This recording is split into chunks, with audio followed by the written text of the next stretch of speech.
Coming up in part 2 of our DA40 NG delivery.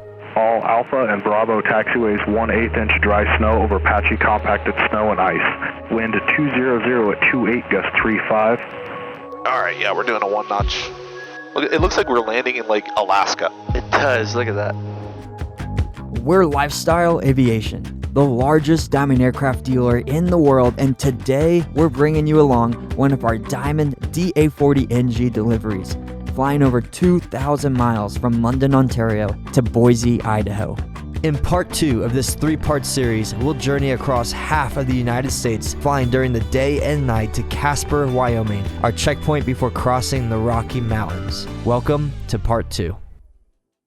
So in part 1, we picked up a factory new Diamond DA40 NG, and if you haven't seen that video, you can click here to watch it.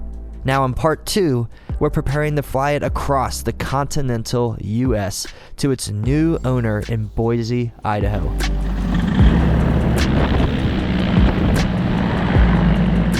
But first, we have to make a few stops along the way, the first of them being Port Huron, where we have to pass through US Customs. November 254 Lima Alpha, London Tower, contact Toronto Center 135.3 airborne, clear for takeoff runway 33. Contact center 35-3 on takeoff, clear for takeoff 33245 Lima Alpha.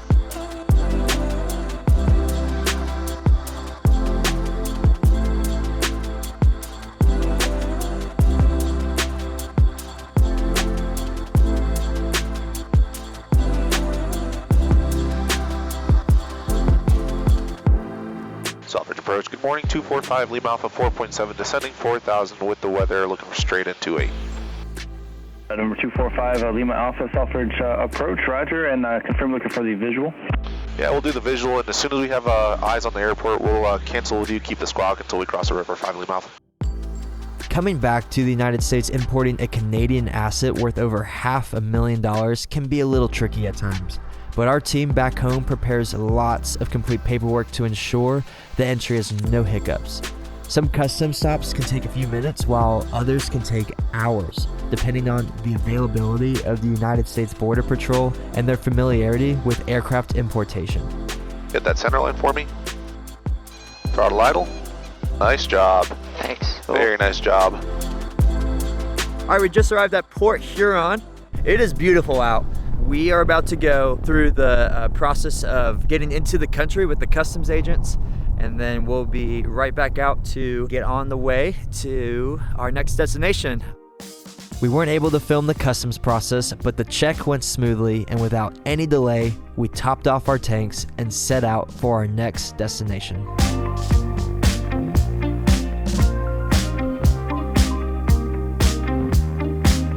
All right, we are just off the departure of Port Huron, and we are headed to Springfield, Illinois. And it is, as you can see, it's very beautiful outside. There's just a layer of clouds right about 2,000 feet below us that we're just going to stay above all the way down to Springfield.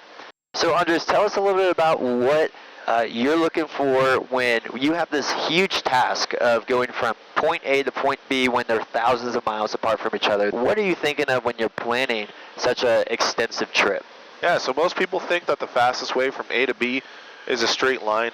That's not necessarily true when you're flying lower in an airplane that is susceptible to weather. There's a lot of stuff that we can't fly over, so we have to kind of fly around it. A lot of our flight plans, when we do these long cross countries, instead of being from here to here on a straight line, it might be a V shape or a U shape. I mean, that just might be us flying around weather, terrain. I mean, even just trying to find warmer temperatures, even if there is no weather, just a little bit warmer temperatures. Pretty soon, we were making our approach into Kilo Sierra Papa, India, or Springfield, Illinois. But by this time, the sun was getting low, and we were still hundreds of nautical miles out from our final stop of the day in Sioux Falls, South Dakota. We got some Chipotle, checked our weather charts, adjusted our flight plans, and almost as quickly as we arrived, we were taking off again. Springfield ground, Diamond 245 Lima Alpha, holding short Bravo, Bravo 3 with Zulu. 245 Lima Alpha, Springfield ground 1931, taxi via Bravo 3 Bravo. 31 Bravo 3 Bravo, 5 Lima Alpha. That makes it pretty much straight out. Literally, that's as straight out as it can get. Springfield Tower, Diamond 245, Lima Alpha, holding short 31, ready for departure. Diamond 245, Lima Alpha, Springfield Tower, clear direct Sioux Falls, runway 31, clear for takeoff. Cleared on course and 31 clear for takeoff, 5 Lima Alpha, thanks. Alright, we are on our way to Sioux Falls. And we are departing runway 31 here. Yep. At Springfield, Illinois. Finals clear. Let's get on the center line. And full power. Speedo heat's on. Airspeed's alive.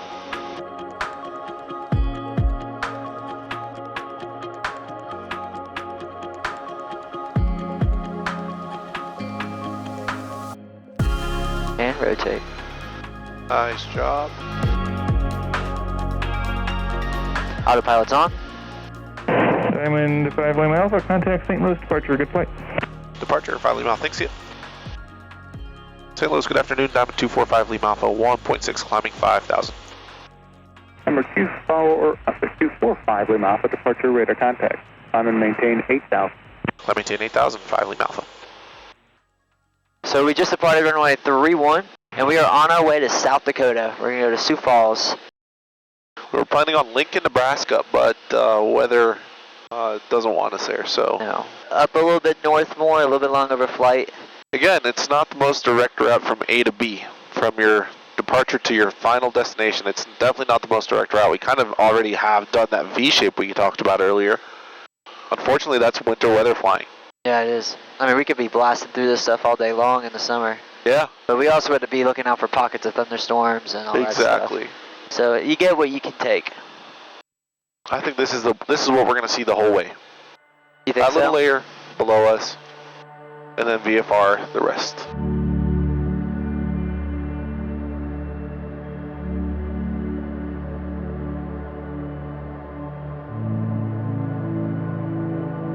All right, so we are about 125 miles away from Sioux Falls.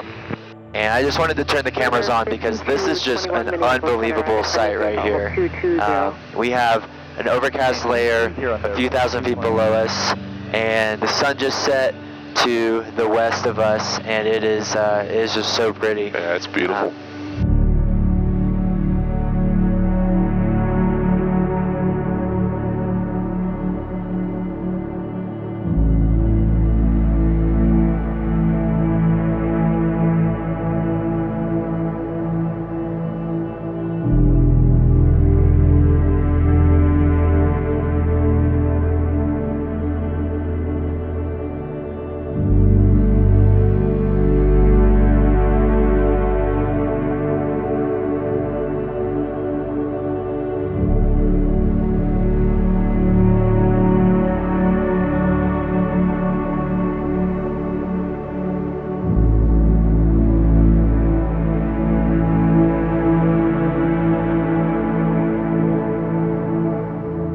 Patrick, you flew across half of the United States in one day in a DA40 NG so far.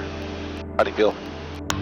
It's awesome. I mean, there's a lot of responsibility with it. That's one thing I'm realizing, and I think anyone should go out and do this, fly across the country. You get loads of experience, and you learn a lot when you're doing it with someone who's done it before.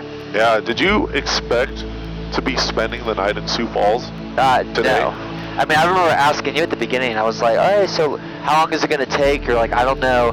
I was like, so like, what's our route? You're like, I don't know. Just ask. Like, it's really, you take it leg by leg. You don't look past that. You're like, Absolutely. Okay, where can I go? Diamond 5 Lima Alpha, cross Pheasant at or above 3,800, cleared straight in RNAV, runway 33 approach. Cross Pheasant at above 3,800, cleared RNAV 33 straight in approach into Sioux Falls, 5 Lima Alpha. There's that infamous call I was terrified of when I was taking my instrument training.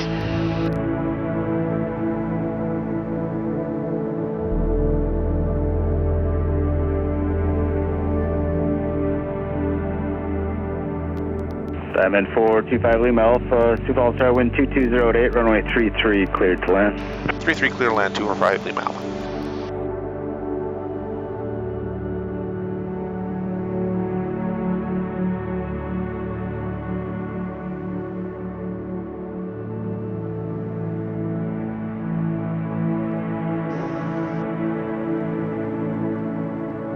I'm in 5 Lima Alpha, continue down, turn right at Alpha 3, then taxi via Alpha 4 to Maverick on this frequency.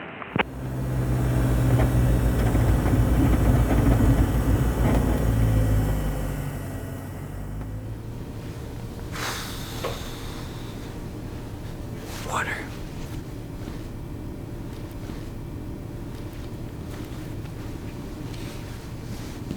So we just landed here in Sioux Falls, and excellent FBO. I mean, bathrooms are nice, free water. They're putting our plane in the hangar tonight because there's a foot of snow outside everywhere pretty much but the runway. So it was beautiful approach in, as I'm sure you saw. Tomorrow we're planning on going to Casper, and then hopefully in 2 legs we can make it to Idaho. It might be 3.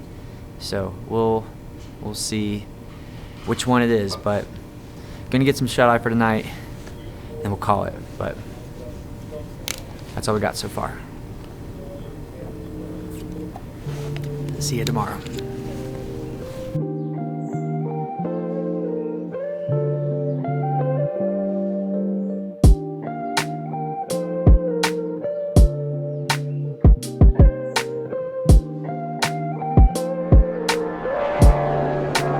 Our Lyft driver was so kind.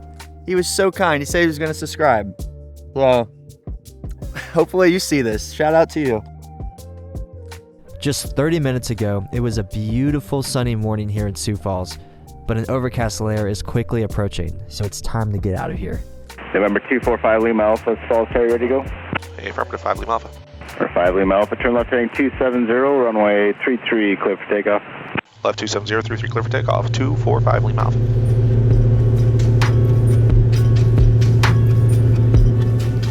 Give me flaps up, please. Flaps up. Thank you.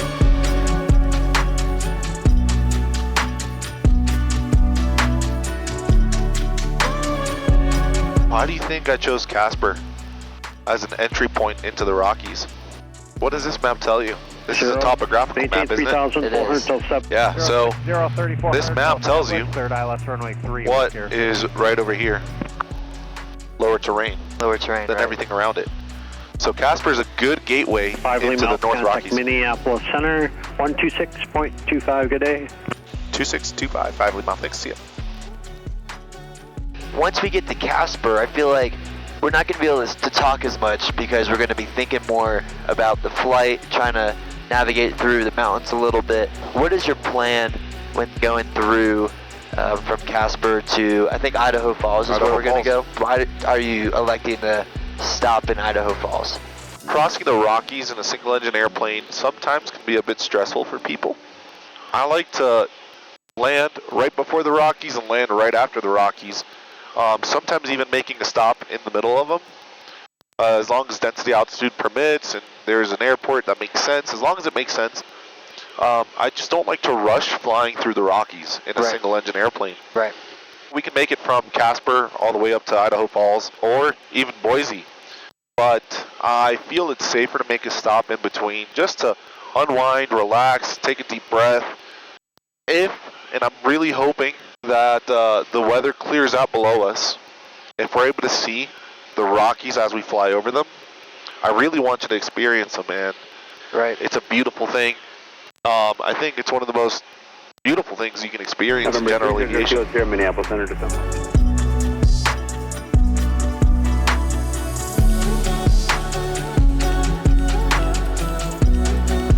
All right, let's talk about this approach. It's just going to be a visual backed up by the RNAV. Just got to be careful with the mountain wave. Got to be careful with the wind gusts. That's about it. All Alpha and Bravo taxiways 1/8 inch dry snow over patchy compacted snow and ice. 5G NOTAM in effect. Wind 200 at 28 gust 35. Visibility 10. Blowing snow. Atlanta Casper Diamond 245 Lima Alpha. We're less than 10 minutes out. We'll be with you for a quick turn, Jet A top off on arrival, single engine DA40.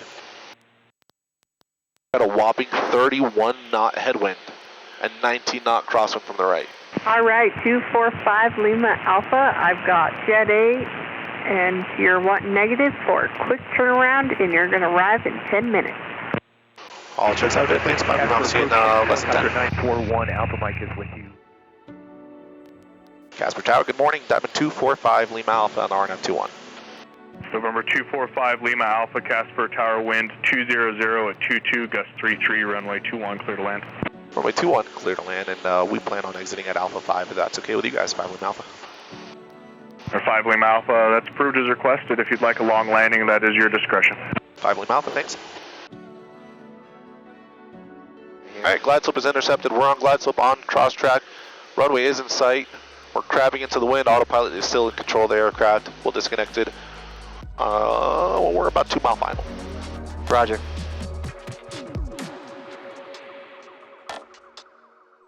Runway is in sight. We've got snow on the runway as well. Yep. So we're going to use the brakes as little as possible.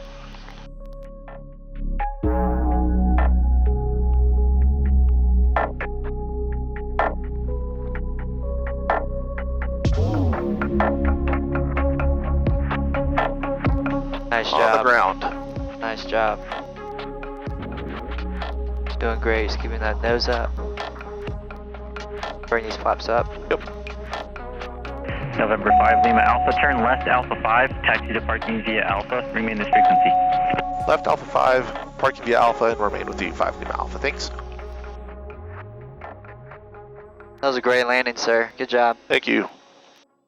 Look, it looks like we're landing in like Alaska. It does. Look at that. That landing was no joke. A strong, gusting headwind and small crosswind with blowing snow on the runway, Andres pulled every card from his flight experience to get us on the ground safely. But at last, we made it to Casper, Wyoming, our gateway to the Rockies. Once we were inside, we planned our route through the mountains, verifying that the weather conditions were still what they were forecasted, and decided that Twin Falls, Idaho was going to be our destination after crossing. We got our fuel, and just 20 minutes later, we set off to Idaho. Coming up in part 3, we take on our final leg and bring this extraordinary delivery to completion.